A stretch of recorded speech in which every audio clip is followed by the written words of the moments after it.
माता लक्ष्मी जी की अनोखी कहानी। एक दिन भगवान विष्णु ने पृथ्वी पर भ्रमण करने और वहां पर रहने वाले लोगों को देखने की इच्छा माता लक्ष्मी जी को बताई। तो माता लक्ष्मी जी ने कहा कि हे प्रभु, मैं भी आपके साथ चल सकती हूँ क्या? तब विष्णु भगवान ने 1 मिनट सोचा और कहा कि ठीक है चलो, परंतु एक शर्त है, तुम उत्तर दिशा की तरफ नहीं देखोगी।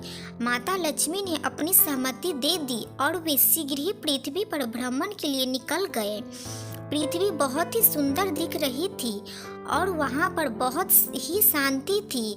देखते ही माता लक्ष्मी बहुत खुश हुई और वह भूल गई कि भगवान विष्णु ने उनसे क्या कहा था। वह उत्तर दिशा में देखने लगी, तभी उन्हें बहुत ही खूबसूरत फूलों का एक बगीचा दिखा जहाँ पर बहुत ही सुंदर खुशबू आ रही थी। वह एक छोटा सा फूलों का खेत था। माता लक्ष्मी बिना सोचे ही उस खेत पर उतरी और वहाँ से एक फूल तोड़ लिए। भगवान विष्णु ने जब यह देखा तो उन्होंने माता लक्ष्मी को अपनी भूल याद दिलाई और कहा कि किसी से बिना पूछे कुछ भी नहीं लेना चाहिए। इस पर भगवान विष्णु के आंसू आ गए। माता लक्ष्मी ने अपनी भूल स्वीकार की और भगवान विष्णु से माफ़ी मांगी। तब भगवान विष्णु बोले कि तुमने जो भूल की है उसके लिए तुम्हें सजा भी भुगतनी पड़ेगी। तुम जिस फूल को बिना उसके माली से पूछे लिया है, अब तुम उसी के घर में 3 साल के लिए नौकरानी बनकर उसकी देखभाल करोगी, तभी मैं तुम्हें बैकुंठ में वापस बुलाऊंगा।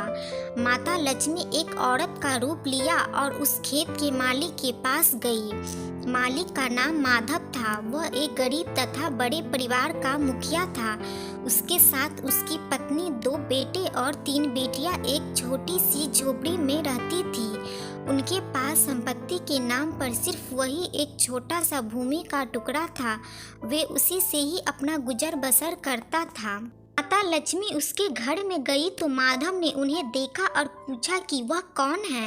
तब माता लक्ष्मी ने कहा कि मेरी देखभाल करने वाला कोई नहीं है, मुझ पर दया करो और मुझे अपने यहाँ रहने दो, मैं आपका सारा काम करूँगी। माधव एक दयालु हृदय का इंसान था, लेकिन वह गरीब भी था और वह जो कमाता था उसमें तो बहुत ही मुश्किल से उसी के घर का खर्चा चलता था। परंतु फिर भी उसने सोचा कि यदि मैंने 3 की जगह 4 बेटियां होती तब भी तो वह यहाँ रहती। यह सोचकर उसने माता लक्ष्मी को अपने यहाँ शरण दे दी और इस तरह माता लक्ष्मी 3 साल तक उसके यहाँ नौकरानी बनकर रही।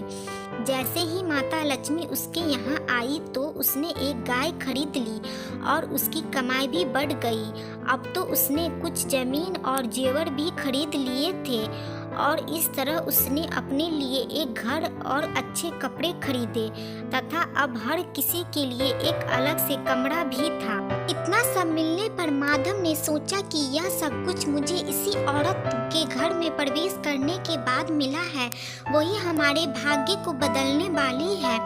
2.5 साल निकलने के बाद माता लक्ष्मी ने उस घर में प्रवेश किया और उनके साथ एक परिवार के सदस्य की तरह रही।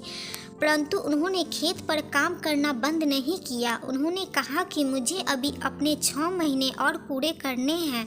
जब माता लक्ष्मी ने अपने 3 साल पूरे कर लिए तो एक दिन की बात है, माधव अपना काम खत्म करके बैलगाड़ी पर अपने घर लौटा तो अपने दरवाजे पर अच्छे रत्न जड़ित पोशाक पहने तथा अनमोल जेवरों से लदी हुई एक खूबसूरत औरत को देखा और उसने कहा कि वह कोई और नहीं माता लक्ष्मी है। तब माधव और उसके घर वाले आश्चर्यचकित ही रह गए कि जो स्त्री हमारे साथ रह रही थी वह कोई और नहीं माता लक्ष्मी स्वयं थी। इस पर उन सभी के नेत्रों से आंसू की धारा बहने लगी और माधव बोला कि यह क्या माँ, हमसे इतना बड़ा अपराध कैसे हो गया?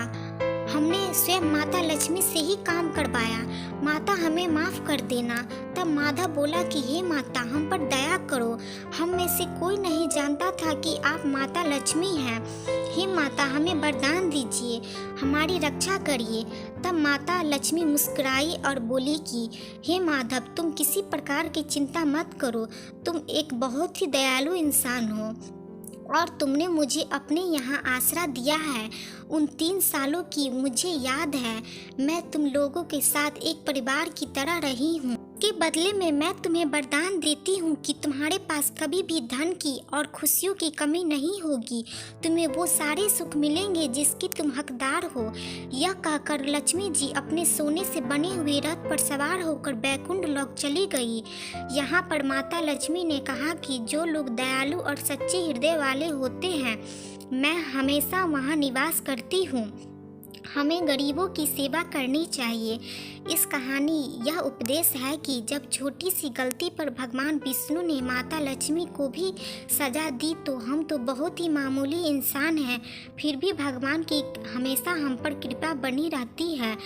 हर किसी इंसान को दूसरे इंसान के प्रति दयालुता का भाव रखना चाहिए। हमें जो भी कष्ट और सुख मिल रहे हैं वह हमारे पुराने जन्मों के कर्म हैं। अंत में यही कहना चाहूँगी कि हर किसी को भगवान पर श्रद्धा और सबूरी रखनी चाहिए। अंत में वही हमारी न्याय पाट लगाते हैं।